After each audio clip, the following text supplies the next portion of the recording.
guys, welcome to my food challenge। आज हम खाने वाले हैं नथिंग। हमारे पास नथिंग है। हम इमेजिन करेंगे यहाँ पे बहुत सारी मेरी फेवरेट स्पाइसी नूडल्स है और बहुत सारा मेरा फेवरेट पास्ता है। हम ऐसे ऐसे इमेजिन करेंगे और खाते खाते कुछ चीज़ें हम डिस्कस करेंगे। ओके, तो इमेजिन मैं खा रहा हूँ बहुत ज़्यादा स्पाइसी नूडल्स खा रहा हूँ जो मेरी बहुत फेवरेट है, बहुत तीखी है। मैंने इसमें सॉस डाला और मैं इसे खा रहा हूँ। बहुत तीखी है। और पहली बात, अगर ये चीज़ सब तक पहुँच रही है, आई वॉन्ट टू से वन थिंग्स टू यू। मैं मेनली ये बात बड़े लोगों के लिए, पेरेंट्स लोगों के लिए और जो लोग शादी कर रहे हैं, please don't give birth to children. पहला ये है कि कभी बच्चों को जन्म नहीं दो। तुम कोई एहसान कर सकते हो किसी पर, अब उस पर तो please don't give birth to your kids. मत दो। सिंपल सॉर्टेड प्रॉब्लम, नहीं सिंपल सल्यूशन प्रॉब्लम का। दो ही मत, बर्थ मत दो, बच्चों को जन्म मत दो, उन्हें इस दुनिया में मत लाओ। It's a request, it's a very मतलब बहुत हाथ जोड़ के रिक्वेस्ट है कि बच्चों को ये वाली दुनिया जो आज है उसमें बिल्कुल मत लाओ। Second thing I want to say that कि अगर आप फाइनेंशियली स्ट्रांग नहीं हो तो तब 4 बच्चे पैदा करने की ज़रूरत नहीं है। ठीक है, 4 बच्चे पैदा करने की ज़रूरत नहीं है। और लड़कियां तो पैदा करो ही मत, लड़कियां पैदा मत करो। अगर एक हो गई हो ना तो वही रोक लगा दो, वरना बच्चे तो पैदा मत करो, लड़कियां बिल्कुल पैदा मत करो। और 4 तो बिल्कुल भी मत करो, क्योंकि अगर वो बड़े हो जाएंगे और वो कितना ही सही कर ले, वो अपने जीवन में कितना ही सही कर ले, बाहर से 4 कुत्ते आएंगे और भौंकेंगे और उन्हें गलत वर्ड बोलेंगे। एवरीथिंग सब सही करते हैं ना, कुछ गलत नहीं करते। जिंदगी में एक ही चीज सही की है, उसके बाद लोग आपको वही गंदा आर वर्ड, गंदा एस वर्ड, गंदा जो हिंदी में जो वही शब्द बोलेंगे और कुछ नहीं बोलेंगे। घटिया दुनिया है ये। तो don't give birth to the children और specially don't give birth to the girls. बच्चों को जन्म मत दो इस दुनिया में। तीखा बहुत ज़्यादा है इसलिए आंसू निकल रहे। फिर पैसा नहीं है आपके पास और आपको इच्छा है, आ जाती है जरूर शुरू में जोश में कि बच्चों को पढ़ाएंगे लिखाएंगे, तो उन्हें किसी भी बड़े महंगे प्राइवेट स्कूल में मत डालना, क्योंकि वहाँ उनकी जो ज़िंदगी नरक होती है ना, वो आप लोग नहीं जानते हैं। जिस प्रकार की पार्शलिटी सहनी पड़ती है टीचर की तरफ से, जिस प्रकार का व्यवहार होता है बच्चों की तरफ से, दूसरे जिस प्रकार का व्यवहार होता है, वो कोई नहीं समझ सकता। गिनती के टीचर्स होते हैं जो सच में टीचर कहलाने के लायक होते हैं। 1 2 3 4 जिनके नाम याद है, जिनका व्यवहार याद है, जिनके सहारे हमने हमारी स्कूल काट लिया। मना कोई किसी काम का नहीं तो उनको सरकारी स्कूल में डाल देना, पर कभी किसी अंग्रेजी हाईफाई में मत डालना स्कूल में। क्योंकि वैसे भी यहाँ से पढ़ने के बाद मैं अपने अर्ली 20s में हूँ और मेरी लाइफ इज जस्ट अ 0। उसमें कुछ नहीं है उसमें। मतलब मैंने 12 साल एक इतने बड़े स्कूल में काट दिए और मेरा उसका सार क्या निकला? कुछ नहीं निकला। मैं कभी पढ़ाई में अच्छा था ही नहीं। I was not good in my studies, never. 10th मेरी कैसे गई मुझे नहीं मालूम। 11th में आया, आर्ट्स लिया मैंने और तब मैंने खुद से पढ़ना शुरू किया और फिर मुझे चीज़ें समझ में आने लगी। खुद से पढ़ा और शायद इसलिए तब एक टीचर ऐसे थे जो नॉन जजिंग टीचर थे हमारे, तो हम खुद पे ध्यान दे पा रहे थे। तो मैंने खुद पढ़ा 11th में तो इतना अच्छा स्कोर नहीं हुआ। 12th में मैंने CBSE था, आर्ट्स लिया था मैंने। 12th में मैंने खुद से अपने 84.4% स्कोर किया और मैंने रियलाइज़ किया कि मैं जहाँ पढ़ूँगा उसमें पढ़ लूँगा, मतलब जहाँ मेहनत करूँगा मैं वहाँ कर लूँगा मेहनत, जहाँ पढ़ना है मेरे को। पर उस टाइम पे मैंने साइंस इसलिए भी नहीं लिया था, एक तो आर्ट्स मैंने लिया इसलिए नहीं कि उस पढ़ाई में अच्छा नहीं था, क्योंकि मेरी फाइनेंशियल कंडीशन मेरे घर में अच्छी थी, उतना मुझ में दिमाग था कि साइंस वाइंस मैथ वैथ लेते हैं ना तो बहुत पैसा लगता है आगे जाकर, बहुत ज़्यादा पैसा लगता है, तो मैंने लिया ही नहीं। और फिर मैंने बीए किया। मुझे क्या करना था मुझे नहीं मालूम, कोई बताने वाला भी नहीं था कि बता दे कि कैसे क्या करना होता है। फिर मैंने बीए किया, फिर मैंने एमए कर लिया पब्लिक एडमिनिस्ट्रेशन से। मेरे 2 साल का गैप हो गया, मुझे बीए, अब मेरा बीएड स्टार्ट हुआ है बड़ी मुश्किल से। इसी बीच I was preparing for NET. मैंने 1-2 एग्ज़ाम दिए हैं पर मेरा हुआ नहीं है। नेट का नहीं, नेट का मैंने एक दिया और एक सेट दिया है, तो दोनों में मेरा हुआ नहीं। और क्यों नहीं हुआ? क्योंकि इतने अच्छे से प्रिपरेशन ही नहीं हुई है। मुझे खुद पता है, दूसरा क्या बताएगा। तो मत दो भाई, मत दो।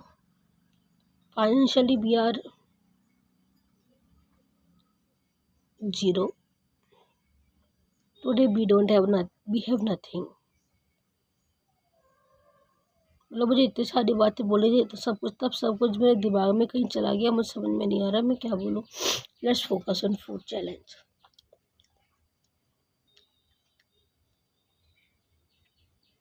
एक ये बच्चों को जन्म ना दे, लड़कियों को जन्म ना दे, ये दुनिया उनको देगी न देगी, बिल्कुल ना देगी। हाँ, एक चीज़ ये बोलना हो कि भाई जैसे पिक्चरों में दिखाते हैं ना, ऐसे कहीं की तुमने अगर अंग्रेजी पिक्चर देखी है तो वहाँ पे बच्चे स्कूल पढ़ते हैं और खुद पैसे कमाते हैं, तो हमारे इंडिया में ऐसा सिस्टम होना चाहिए। एक बच्चा पढ़ने में अच्छा है, उसने 12th करी और उसने कुछ कुछ आगे किया और थोड़ा माँ बाप ने फाइनेंशियली सपोर्ट दिया, तो हो सकता है वो 24-25 के आते आते बहुत अच्छा जॉब करने लगे और उसका जीवन सेट हो जाए। वो बच्चे की मेहनत है, उसने पढ़ाई लिखाई खूब करी है, उसके माँ बाप सपोर्ट किया। एक बच्चा घिसटते घिसटते आगे आ गया, उसने भी मेहनत करी, उसके माँ बाप फाइनेंशियली स्ट्रॉन्ग थे, थोड़ा सपोर्ट किया, तो वो भी थोड़ा जीवन में अपने एक्सेल कर लिया, वो भी आगे बढ़ गया। पर एक बच्चा जो पढ़ाई में भी एवरेज था, उसकी फैमिली में कोई स्ट्रॉन्ग पैसा नहीं है और कुछ नहीं हुआ, वो बच्चा क्या करेगा? और बच्चा भोंदू है, उसने बाहरी दुनिया देखी नहीं अपने 20s तक, 21-22 बाहर की दुनिया कहीं देखी नहीं। अचानक से उसे बाहर लाके खड़ा कर दोगे ना, उसको समझ में नहीं आएगा कि उसे क्या करना है। तो वो पढ़ाई में जीरो है, ऊपर से फाइनेंसेस जीरो है और उसके पास बाहरी ज्ञान भी जीरो है, तो बाहर से दुनिया में लाके कर दोगे, ऐसा लगेगा कि वो ऐसा होगा जैसे अभी जन्म हुआ बच्चे जैसे टाइप का ही होगा, उसके पास कोई ज्ञान नहीं है इस चीज़ का कि बाहर कैसे क्या करना है क्या नहीं करना है। और आज के ज़माने में तो मत करो, ना लड़का सेफ ना लड़की सेफ। पर ये होना चाहिए कि आजकल बच्चों को ये कर दो कि 15-16 की एज से बच्चों को थोड़ा उनके पास अर्निंग सोर्स कर दो। एकदम से बच्चे निकल के आएगा ना, वो तो अर्न करने का बहुत दिमाग फट जाता है, कहाँ से कमाऊँ कहाँ से कमाऊँ कहाँ से कमाऊँ। अगर 20s में आ जाए, अपना 25-26 में आ जाए, तो 15-16 थोड़ा सा अर्निंग के, हमारे यहाँ पे अर्निंग के सोर्स होने चाहिए कि हम यहाँ से कमा ले, तो स्टार्टिंग से वो चीज़ होनी चाहिए, आना चाहिए वो एक, क्योंकि आगे जाके कमाना ही है तो शुरू से शुरू करो ना कमाना, जब हम हो जाते हैं बड़े, वरना बाद में बहुत दिक्कत होती है। लड़कियों के देश, ये सोसाइटी इतनी गंदी है ना कि मैंने जीवन में अपनी एक चीज़ गलत नहीं की, मेरी बहनों ने एक चीज़ गलत नहीं की, उसके बाद लोगों का मुंह इतना खुलता है, लोग इतने गलत वर्ड बोलते हैं ना, इच्छा होती है कि आप उनको निपटा दो। तो मैं तो पहले ये कि भाई आप 4 बच्चे मत करो पैदा, मतलब 2 बच्चे भी मत करो पैदा, लड़कियां तो बिल्कुल पैदा मत करो तुम। और पैदा करते रहो कि तुमको फाइनेंशियली तुम स्ट्रांग नहीं, तुम्हें नहीं मालूम ना तुम्हारा भविष्य क्या होने वाला है, तो उस कंडीशन में तो बच्चे बिल्कुल पैदा मत करो। तुम उन्हें दुनिया में लाके ऐसे मत पटक दो कि बस पटक दिया कुत्ते बिल्लियों के बच्चों की तरह। आज मेरे पेरेंट्स ने अपने हाथ खड़े कर दिए कि वो हमारी में हम 4 बहनें हैं, किसी का कुछ नहीं करवा पाएंगे। और हमें एक छोटी सी दुकान है वहाँ पे पान मसाले की, उससे 100-200 रुपीज़ आ जाते हैं बस रोज़ का मुश्किल का, उससे हमारा कुछ नहीं हो रहा, पर हम उसी के सहारे जी रहे हैं। जब वो दुकान वहाँ से हट गई थी तो क्योंकि लोगों को बहुत प्रॉब्लम हो गई कि लड़कियाँ चला रही हैं, लड़कियाँ सही काम भी कर रही, तो वो ढूंढने की कोशिश करते कि नहीं नहीं पीठ पीछे कुछ हो रहा होगा। जो प्रत्यक्ष है उसको नहीं मानेंगे कि आंखों के सामने जो है वो देखो ना, जो है सो है।